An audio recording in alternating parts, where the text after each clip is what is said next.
Mėly susirinkusieji, man labai malonu. Čia girdite gerai mane, taip? Man labai malonu pristatyti savo kolegą, išskirtinio talento žmogų, kuris nepaprastai daug padarė Lietuvos nepriklausomybei. Ir aš ir prisimenu, ir mūsų gyvenimo keliai susikirto prieš daugiau negu 40 metų. Ir aš prisimenu, kada po didžiųjų perversmų sąjūdžio pradžios Dailės akademijoje aš pradėjau apskambinėti kolegos, kur irgi jau skaičiau paskaitas muzikos akademijoje, pradėjau apskambinėti ir kaip entuziastingai atsiliepė profesorius Vytautas Landsbergis, vėliau aš jį sutikinėjau prie Dailininkų sąjungos. Ir kaip tokio žmogaus atėjimas iš karto pakeitė nepaprastai daug dalykų. Ir mane todėl labai dažnai stebina tas tautos nedėkingumas labai dažnai už tai. Tai tikrai mes tas nedėkingumas ir kada aš prisimenu ir anūko, kuris praktiškai tikras profesionalas buvo ir jo elgesi su juo, tai tiesiog labai skaudžios tos mintis kyla apie mūsų tą tautinį angažuotumą, dėkingumą ir kitus labai svarbius dalykus. Bet aš norėčiau kalbėti apie kitą dalyką. Prieš mūsų akis nuostabi, puikiai išleista, tiesiog stulbinančiai gerai išleista. Turbūt apie 15 knyga, tai yra naujas jos leidimas, kuris skirtas Čiurlionio žodžio kūrybai. Nes profesorius Vytautas Landsbergis buvo vienas pirmųjų, kuris iš tikrųjų suvokė šio genijaus universalumą. Ir iš tikrųjų, jeigu mes pažvelgsime į visą pasaulinę meno istoriją, tai tikrai tiesa yra. Labai nedaug universalių menininkų mes surasime tokio lygio, kurio būtų literatūrinė raiška. Ir tiesiog tenka tik tai gailėtis, nes jo tekstai, fantastinio lygio tekstai turėtų būti išleisti jau seniai visomis pagrindinėmis pasaulio kalbomis, kurie parodytų visiškai kitokį Čiurlionį, ne tik genialų Čiurlionį, kuris taip nuostabiai reiškiasi tapybos vaizduojamosios dailės srityje, bet ir muzikos, kur irgi nuopelnai milžiniški yra profesoriai, bet taip pat ir literatūros srityje. Taigi aš suteiksiu žodį, labai džiaugiuosi profesoriui, kuris pakalbės apie šios knygos atsiradimą, sumanimą, nes tai knyga iš tikrųjų nepaprastai svarbi. Prašom, profesoriui. Gerai, ačiū Jums, kolega. Dar kartą labą dieną, dar kartą džiaugiuosi, kad susitinkame ir galim pasikalbėti apie labai svarbų dalyką, labai vertingą ir svarbę dalį Lietuvos kultūros ir paveldo. Ir kaip aš manau, tai nėra paveldas praeityje, tai yra mūsų gyvybė dabartyje. Tik mes dar pusiau apsnūdę, ne visai suvokiame ir ne visai pabūdę, kad tuo palikimu Čiurlionio naudotumės, taip sakant, pilna sauja ir pilna burna. Kažkodėl Lietuvoje tai labai lėtai juda. Na, dabar galiu pasakyti, Čiurlionis vėl kalba. Tai pirmas bandymas buvo 1997 metais, paskaičiuokit, kiek praėjo. Tai buvo pirma laida šitos knygelės, buvo šiek tiek mažesnė, tai iš esmės turinys tas pats. Čia dabar yra šiek tiek turinio daugiau ir daugiau komentarų. Na ir iliustracijos ir apskritai daug kas sakydavo, kur gauti aną knygą, kodėl jos niekur nėra. Nu, todėl jos nėra, kad niekas pakartotinai neleidžia. Tai galų gale Čiurlionio jubiliejus paskatino leidėjus šiek tiek atsikvošėti ir nutart, kad reikia išleisti. Ir taip atsirado šitą knygą, o tas jos sudarytojas kaip tyčia dar gyvas, dar gali prisidėti ir pagreitinti reikalą. Tai štai Čiurlionis vėl kalba ir kalba pats. Ir tai yra retenybė. Na, pakviestas antai dabar savo skaidrių ir skambančių raštų laidai, naujai laidai, kuri yra jo raštai iš tikrųjų. Niekaip pas mus sunkokai, nenorim pripažinti, kad yra Lietuvos regėtojas. Lietuvos regėtojas kalbėtojas. Tai, ką jis kalbėjo paveikslais, taip pat yra kalbėjimais. Aš esu bandęs apie tai sakyti, kad Čiurlionio paveikslai yra jo knygos. Tik ne visai perskaitytos arba mes tingim jas skaityti. Bet jis parašė paveikslais, spalvomis, teptuku parašė nuostabių knygų. Bet jis parašė tiesioginę prasme knygų, literatūrinių knygų, nors, kaip matysim, nerašė jų kaip pavienių knygų. Labai dabar, kai žvelgi jo literatūrinį arba žodžio kūrybos palikimą, matai tam tikrų fenomenalių tokių momentų. Tos kūrybos didžioji dalis yra žuvusi. Paveldėtojai mes visi nebranginom, neišsaugojom. Išsaugojom truputį. Bet tas truputis dabar spindi kaip perlas, kaip deimantų vėrinys. Tai čia sudėtas į šitą knygelę. Čiurlionis rašė tikrai daugiau negu šitoje knygelė. Čia yra ištraukos, kurias jo pirmasis biografas Ignas Šlapelis išrašinėjo iš Čiurlionio rankraštinių knygų. O ten buvo jo pavadinti dienoraščiai, bet tai buvo jo literatūros kūryba.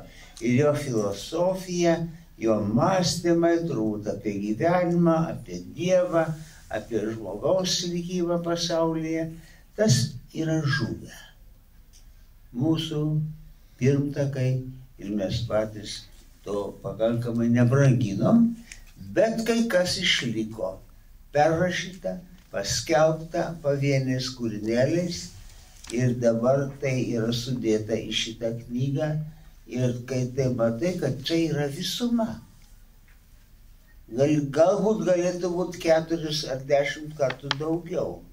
Bet ir to, kas yra šitoje knygoje, yra be galo daug. Todėl, kad patys Čiurlionio kūriniai neša be galo daug. Tai gal ir nereikia, kad jisai kartotų ir kartotų tą patį.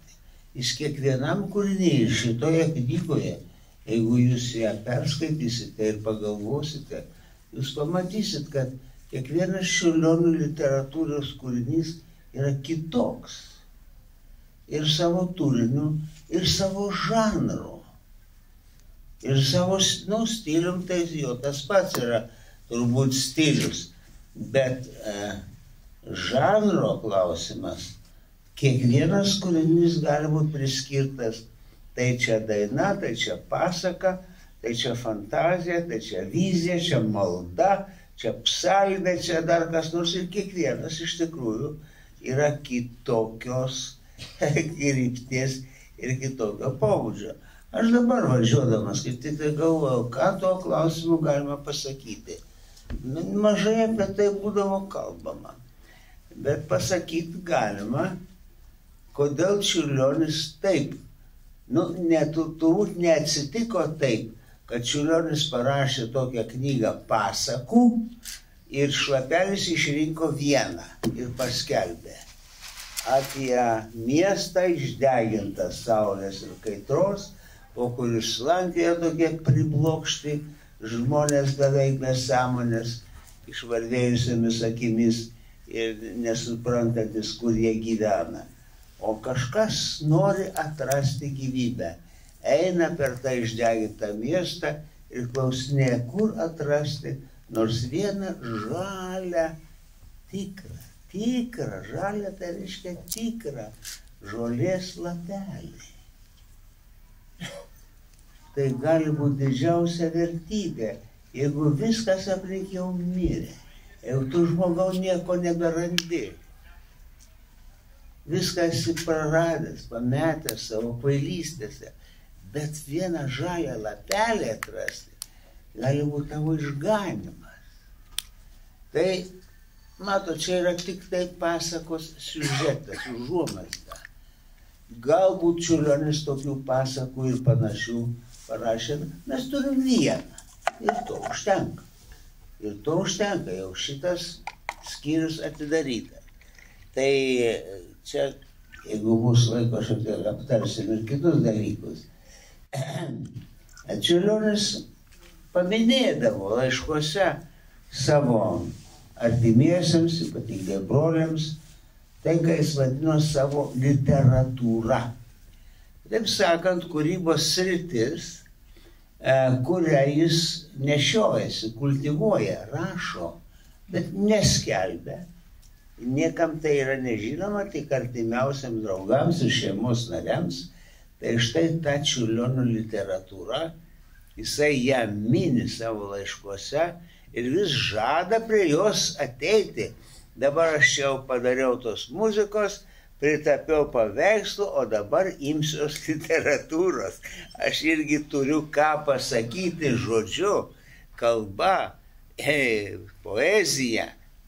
Na, tai matome, tai nebuvo atsitiktinis dalykas arba koks jauno berniuko žaidimas, kad jis parašo keletą meilės eilėraščių ir žavi mergaitės.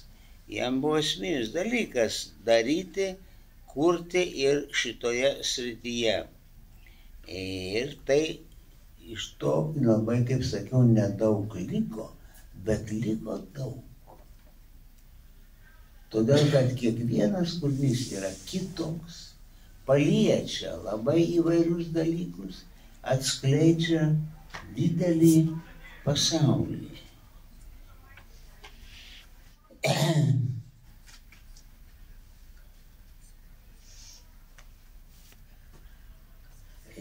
Galbūt jūs jau matėte tą knygą, gal vartėt, gal skaitėt pirmąjį leidimą, tai šiokį tokį įspūdį galbūt turite.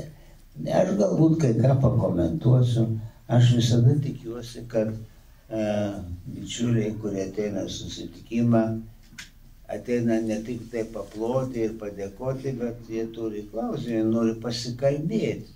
Didžiausia dovana yra, kai gali pasikalbėti. Kai kažkam įdomu, ką tu darai, ir pasirodo, kad kažkam įdomu, ką Čiurlionis darė. O jis darė tokius nepaprastus dalykus, mažo formato piešinius, neilgų tekstų, poemas ir filosofijas, kuriuose yra ištisi traktatai. Na ir štai mes turim tą paveikslą, bendrą jo žodžio kūrybos paveikslą, kuris yra negausus. Gali savo plaukus nusiaut nuo galvos. Kodėl, reiškia, nelakstei ten kažkur po karo, kažkas dar turėjo tos Čiurlionio rankraščius. Kodėl negrąžino čiurlionieniai? Karas išblaškė žmonės, negali suprasti, kaip taip galėjo atsitikti. Nu, išblaškyti ar tie rankraščiai pražudyti. Išlikus tos nuorašos. O iš tų nuorašos štai susidaro knyga ir susidaro vaizdas. Ir portretas rašytojo, mąstytojo, literato ir nepaprasto poeto, kuris taip mato pasaulį, tokiais vaizdais ir tokiom prasmėm, kad jam užtenka labai paprastų žodžių pasakyti. Ir visai neturi mūsų stebinti, ar jis čia labai pasipūtęs, ar labai įsivaizdina, tai jisai tiesiog pradeda pasakoti. Išėjau į priekį mūsų procesijai. o procesija buvo ilga kaip amžinybė. Tai ką jis čia labai giriasi, kad jis yra priekyje. Nu, jis tiesiog taip mato, kad yra daugybė žmonių, kurie eina, kurie ir seka paskui jį. Ir jisai mato labai daug Dievo stebuklų, kalnų viršūnėse, deimantus, briliantus, grožybių grožybės. Bet tai daugybė žmonių to nemato. Tai sako, man gaila jų Viešpatie, kada jie tos tavo stebuklus pamatys, žinai. O jie ten velkasi per mišką, per balą, per lauką ir ginčiasi tarpusavį. Taip kaip tie tarp kitko Jėzaus mokiniai ginčijosi tarpusavį, eidami paskui jį į Jeruzalę, kuris daugiau išmano.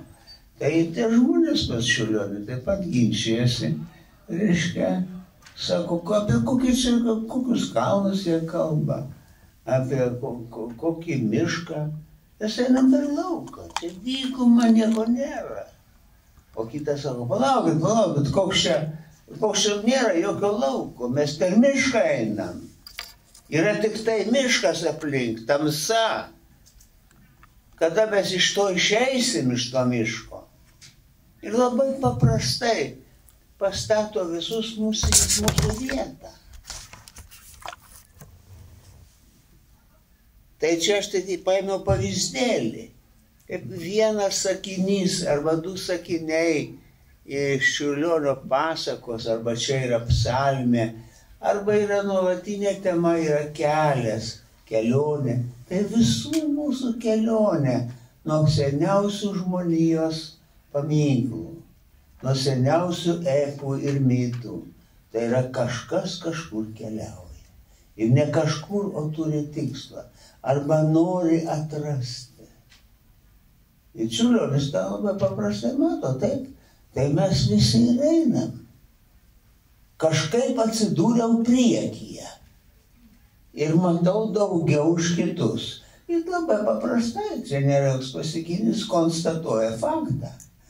Jam gaila tų žmonių, kurie eina užpakalį dar miške arba pelkėje, daugiau nieko nemato, tik mišką arba pelkę. Ir mano, kad visas pasaulis tai miškas ir pelkė, geriausiu atveju. Arba dar miškas su pelkė kariauja tarpusavį, kuris jų geresnis ir teisingesnis. Na štai, tokia yra ta Čiurlionio kūryba, kuri yra ir labai graži literatūra, ir jinai susišaukiant yra su visos žmonijos mitologija, literatūra ir religiniais mitais. Ir kartu jisai kalba šiandien mums visiems ir tiems, kurie bus po jo. Jisai atėjo paaiškinti, atėjo papasakoti žmonėms, kad jūs apsižiūrėkit, kokiam stebuklingam pasaulyje jūs gyvenate. Jis yra pasakęs, pasaulis yra baisus, bet jis yra labai gražus. Arba irgi paprasta. Tai vat matykim, kad jis yra labai gražus ir kad yra verta džiaugtis tuo, kad mes čia atsiradom. Nu ir tie jo literatūriniai gabalai, tada buvo toks žodis vartojamas, jie ten žargono savo Varšuvos studentai vadindavo gabalais turbūt ir muzikos kompozicijas ir paveikslus. Ir dar ką nors tarp tų Čiurlionio gabalų yra, kaip sakiau, tokia didžiulė įvairovė. Ir įvairovė vis dėlto ir pagal turinį, ir pagal pasirenkamą formą. Tai čia daina, posmeliai, tai čia yra legenda begalinė, tai čia yra pasaka, kurią pasakoja kažkoks keleivis, vėlgi kitam jau pavargusiam keleiviui. O tas pavargęs sako, aš jau nebeprieisiu, bet tu eik, tu prieisi. Tu dar jaunas. O jeigu ir tu neprieisi, tai ten bus jaunų žmonių, kurie vis tiek eis toliau. Žinai, irgi labai paprastas toks vilties balsas iš mūsų tamsybių ir dykumų. Kad mes ne veltui einam, mes ateisim. Mes ateisim. Nu, jeigu dar turėsit man klausimų, mūsų neišvarys iš čia, tai aš galiu kalbėti labai ilgai. Prašom. Va, profesorius Andrijauskas, jau man turi klausimą. Aš turiu vieną klausimą. O gali papasakoti daugiau apie laiškus Devdorakėlį? Apie ką tai yra, kokia istorija, kas tas Devdorakėlis? Na, galiu, aš žinoma esu parašęs, jūs atrasit. Nes apie kiekvieną iš tų kūrinių, ką išmanydamas, aš esu parašęs. Na, bet jeigu norit gatavo produkto, reiškia, greitam vartojimui, tai galiu pasakyti, kažkodėl tarp tų įvairių formų, kurias Čiurlionis naudojo savo literatūriniai išraiškai ir saviraiškai, buvo tokia forma žinoma Europos literatūroje, kaip laiškai ir net laiškų serijos, laiškų ciklai. Žinoma, yra laiškai ir tokie tikri laiškai, kuriuos rašo artimieji viens kitam. Jeigu tie artimieji yra didelės dvasios ir turtingos dvasios žmonės, tai paskui jų laiškai yra nepaprastai vertingi. Nes jis ten pasakoja savo draugui nuoširdžiai, o kartais gal ir truputį tyčia taip. O tai yra proga papasakot, ko kitaip žmonės nežinotų. Tai irgi tas pats kaip ir meno kūryboje. Yra proga papasakot. Čiurlionis tapo paveikslą tam, kad žmonės ką nors sužinotų, ką jisai jau yra sužinojęs ar sumastęs. Tai dabar tie laiškai gali keliais kampais paimtis. Kam jie rašyti? Tiesiog reiškia kai kuriais momentais matyti, kad jie rašyti jo mylimai mergaitai. 1906 metų vasarą Kaukaze. Ten yra ir tokių kalnų vaizdų daug ir panašiai. Ir fantazija jį išneša į po tos kalnynus, plaukioti ir pasakoti visokiausius dalykus, išskyrus tai, kad tuose kalnynuose yra ta karalaitė, su kuria jis kalbasi ir kuriai rašo laiškus. Ir rašo laiškus, tai nėra tokio garbinimo, tu čia mano vienintelė. Ne, mes draugai, mes galim pajuokauti, aš tave galiu net kvailiukę pavadinti.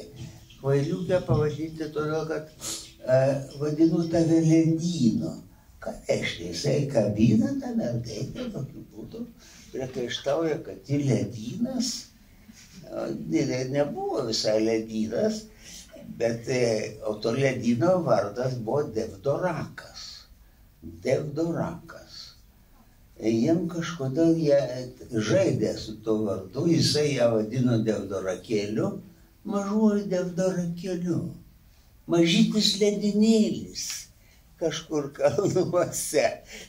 Bet ir dar rašydavo specialiai ne Devdorakas, o Devdurakas. Ir tu žinok, koks jiems buvo linksmumas taip vadinti ledyną, ne Devdoraku, o Devduraku. Žaidžia jauni žmonės, nemirtingai jauni, amžini vaikai. Ir be galo gražiame pasaulyje, kurie vienas kitam irgi yra ir gražus, ir brangus, ir kur labai baisu likti vienam. Jeigu Devdorakėlio akis staiga viename iš tų sapnų negyvas. Kur tu, kodėl tu dingai, ar aš tave dar kada sutiksiu? Tai tie laiškai yra tokios labai gražios tiesioginės meilės poezijos ir kartu kam ją adresuoti? Tu nepasakysi, o Halina čia, reiškia, tu neužmiršk, kad čia apie tave kalbama. Jis ten kai kur primena, pasiekė šiek tiek, pacituoja net iš Halkos operos vieną eilutę, ošia eglės kalnų viršūnėse. Tai yra Jonteko arija iš Halkos operos. Bet tai vienoje vietoje jis taip, tu Halina, tu žinai, apie ką jos ošia. Man nereikia klausti apie ką, tu žinai apie ką. Pat ir viskas.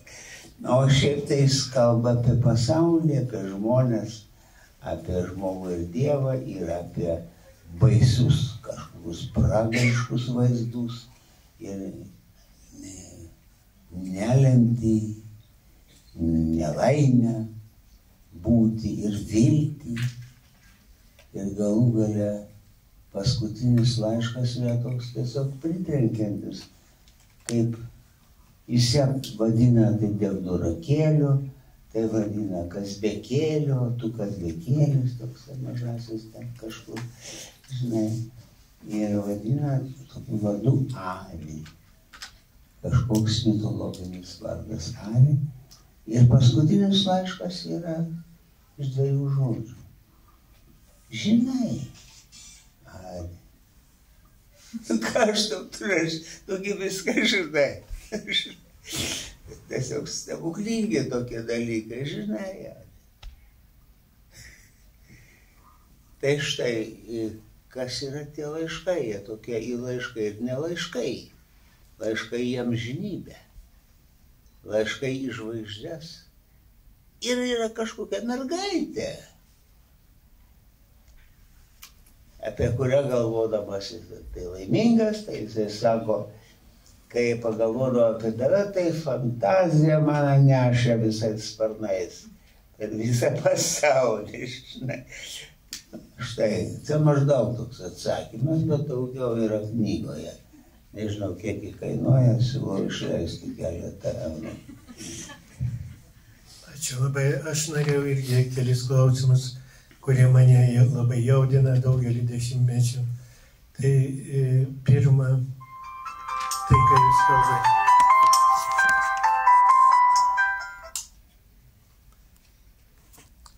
Atsiprašau, čia dėl kito matyti jau renginio.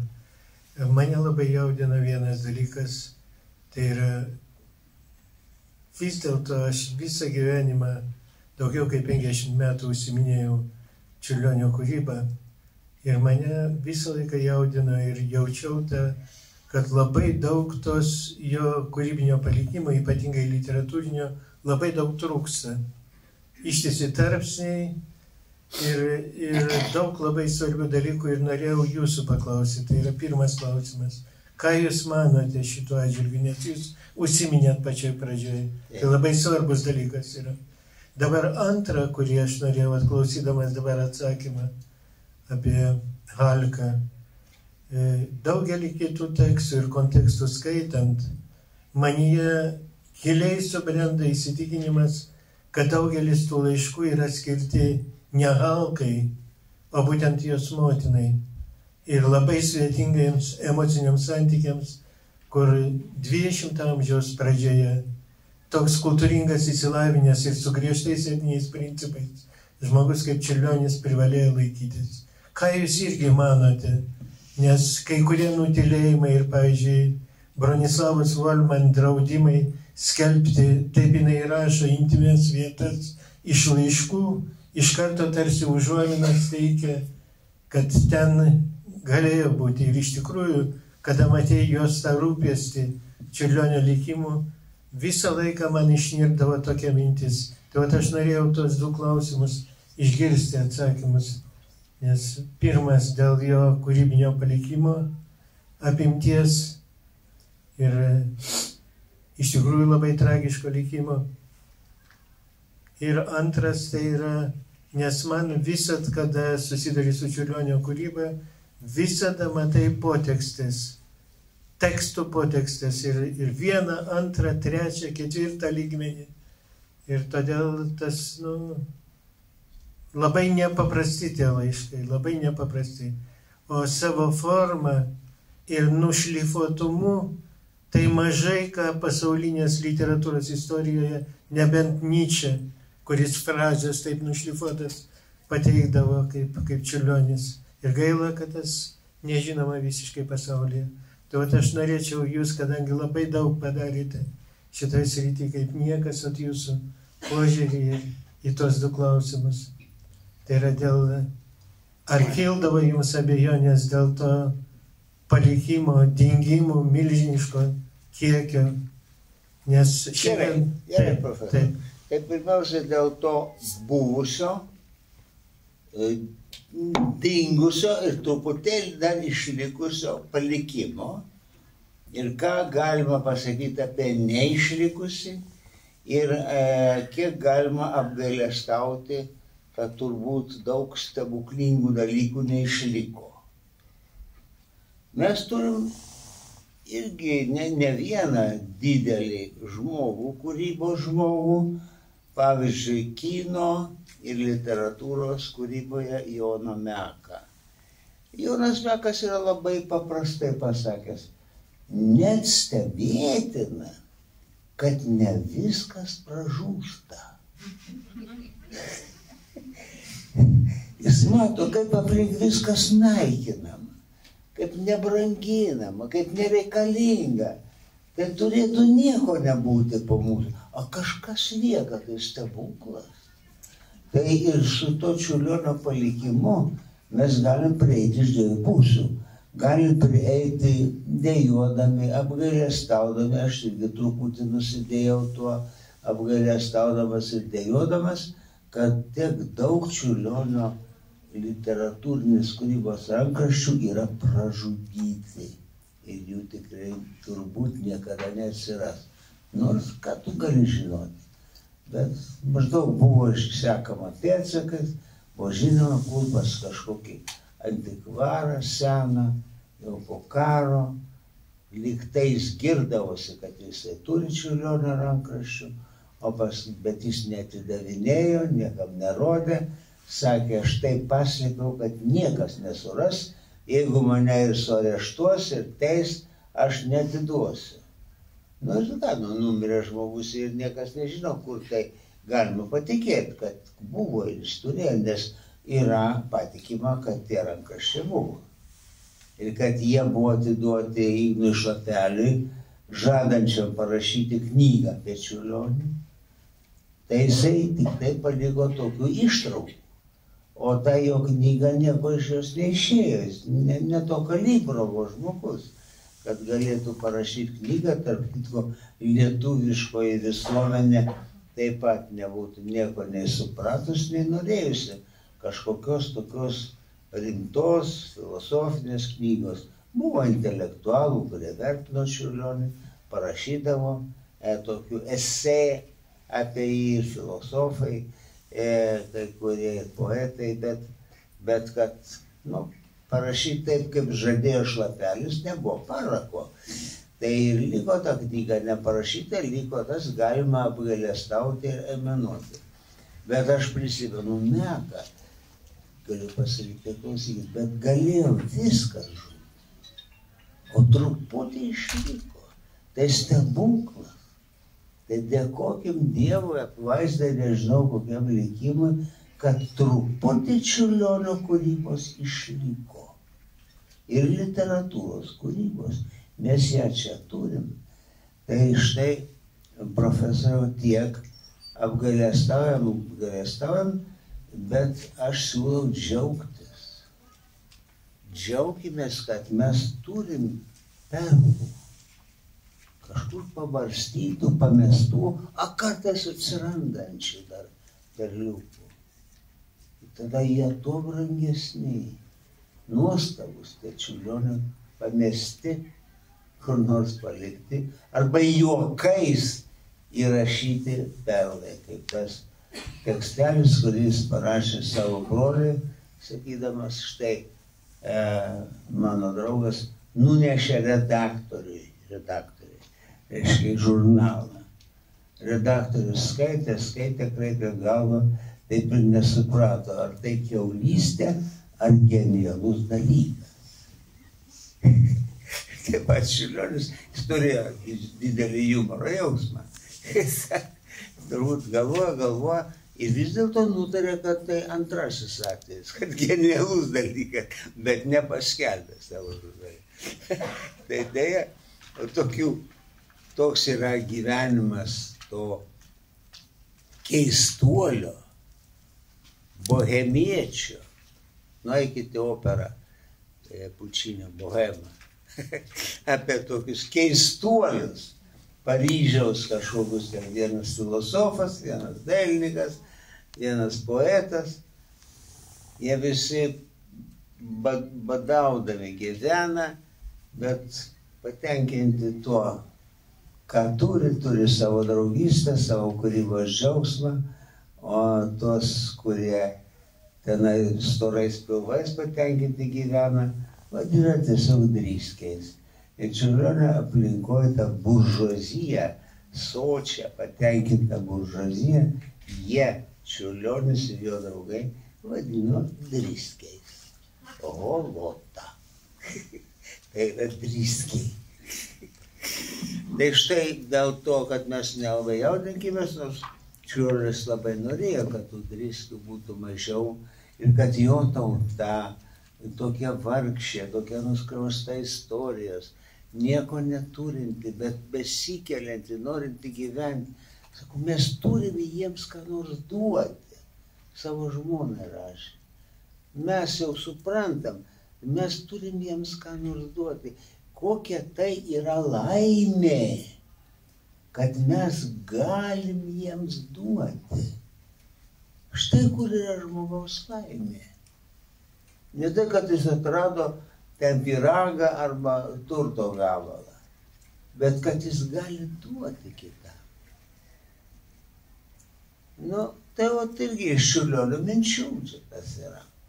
Arba štai kitas jūsų klausimas yra apie Volmanų šeimą ir apie dvi moteris. Viena tai yra jaunutė, 14-metė tokia, Lolita, ne Lolita, bet matyt labai tokia garbinga, gražių polėkių mergaitė, kurią Čiurlionis mokė skambinti fortepijonu. Jis gyveno iš to. Jis duodavo privačias fortepijono pamokas ir iš to nusipirkdavo duonos kąsnį. Tai jisai tarptų jo mokinių buvo kelios turto. Dažniausiai kažkaip tai būdavo mergaitės. Dabar ką aš galvoju, kaip prisimenama, jo te mokiniai, tai mokinės būdavo mergaitės. Bet ir šitą Haliną. Bet ji buvo tokios labai įdomios šeimos, su gražiomis aspiracijomis. Jos brolis ėjo į dailės mokyklą, kartu su Čiurlioniu, buvo kolega, o jinai buvo jaunutė tokia lakstanti aplinkui. Ir Čiurlionio mokiniai ją mokė skambinti, jai parašė kūrinių, gražių kūrinių parašė, muzikos kūrinių. Ir užrašė dedikacijas. Для Гальки. Jam jinai buvo Halka, taip kaip Monuškos operos. Jam patiko žaisti tais vardais ir situacijomis. Tai va, bet toj šeimoje buvo ir motina Matrona. Halkos ir jos brolio Bronislavo, Čiurlionio kolegos motina.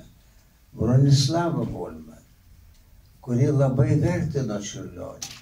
Buvo jo susižavėjusi, matyt, kaip menininkų, kaip asmenybę, muzikų ir dailininkų, o paskui gal ir daugiau, nes paskui tokių yra momentų, kur ta jos simpatija, nors jinai finansavo, įpirko Čiurlionio paveikslus, jie apmokėjo jo kelionę į Europą, kad jis aplankytų muziejus, kad jis lavintųsi. Menininkų reikia matyti pasaulį, jinai tą suprato. Ir tai jinai buvo tokia geradėja Čiurlionio. Bet buvo ir daugiau kažko. Čiurlionio toks jaunesnis irgi ne visai rimtas draugas Talat Kelpša turėjo knygą po Čiurlionio mirties. Čiurlionis jam buvo davęs skaityti, skaityk gal šitą žmogus išeiti. O ta knyga buvo kaip tik Nyčės. Ir taip kalbėjo Zaratustra. Labai populiari tuo metu knyga, bet nepopuliarumas svarbu, o paprastas ir tiesus pataikymas į žmonijos klausimus. Ir tą knygą Čiurlionis davė Talat Kelpšą, kad jis šiek tiek prašviestų savo smegenis. Ir ta knyga taip ir liko. Tas Talat Kelpša nei ją atidavė šeimai, nei padėjo į biblioteką. Pradangino irgi. Nors tai buvo Bronislavos Volman padovanota Čiurlioniui knyga. Nyčė lenkų kalba išleistas. Ir buvo dedikacija. O tą dedikaciją, nors tą Talat Kelpša užrašė, kad užrašyta buvo lenkiška dedikacija.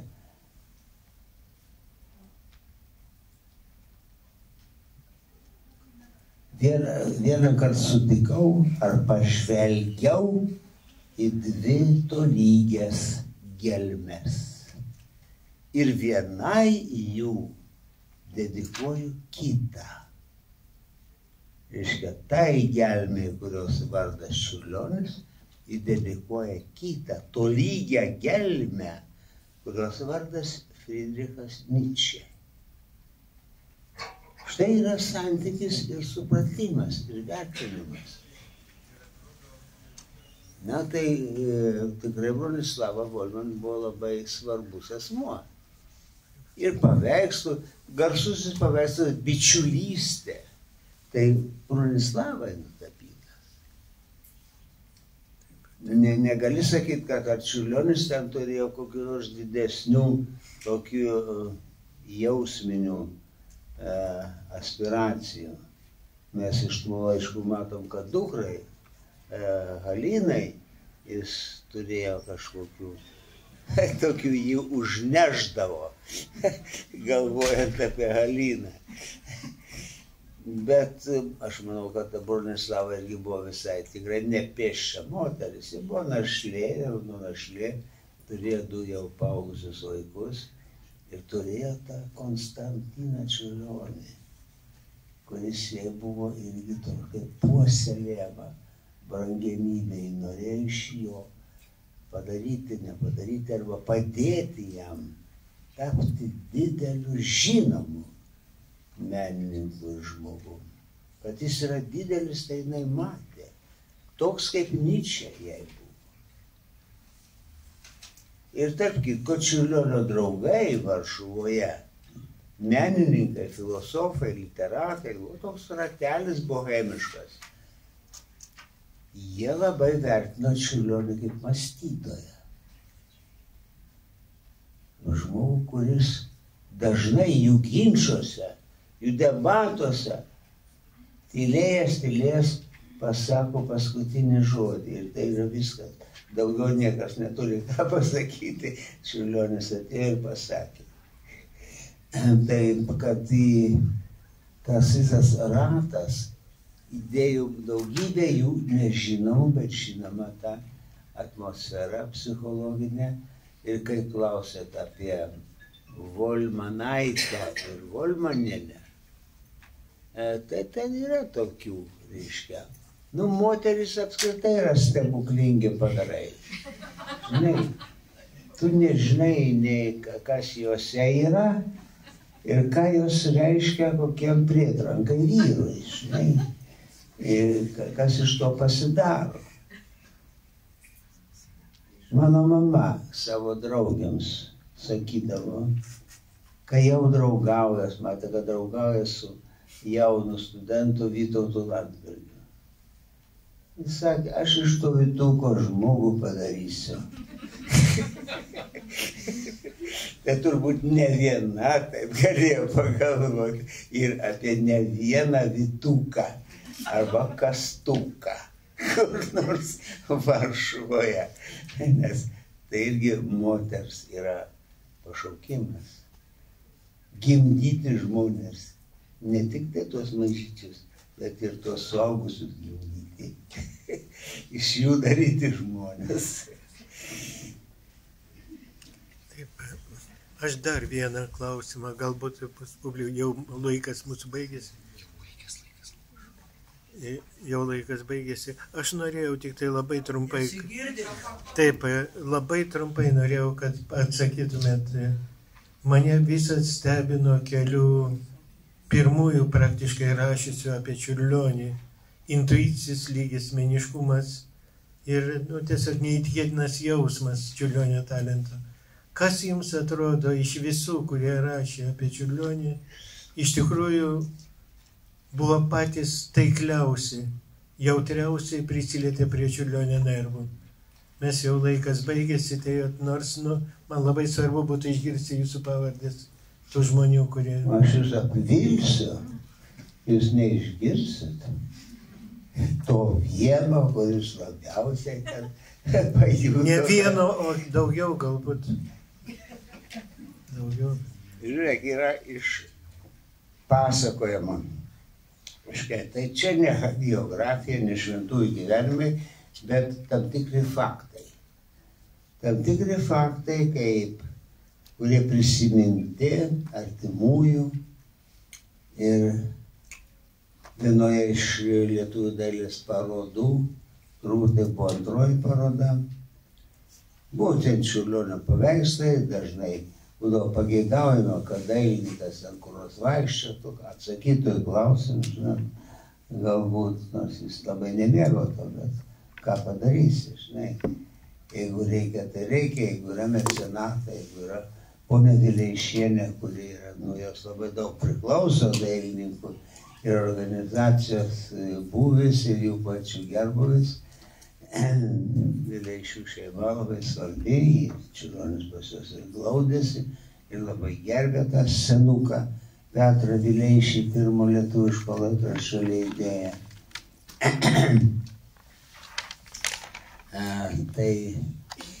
Tai paroda, į kurią visi sujudę ateina Vileišienė.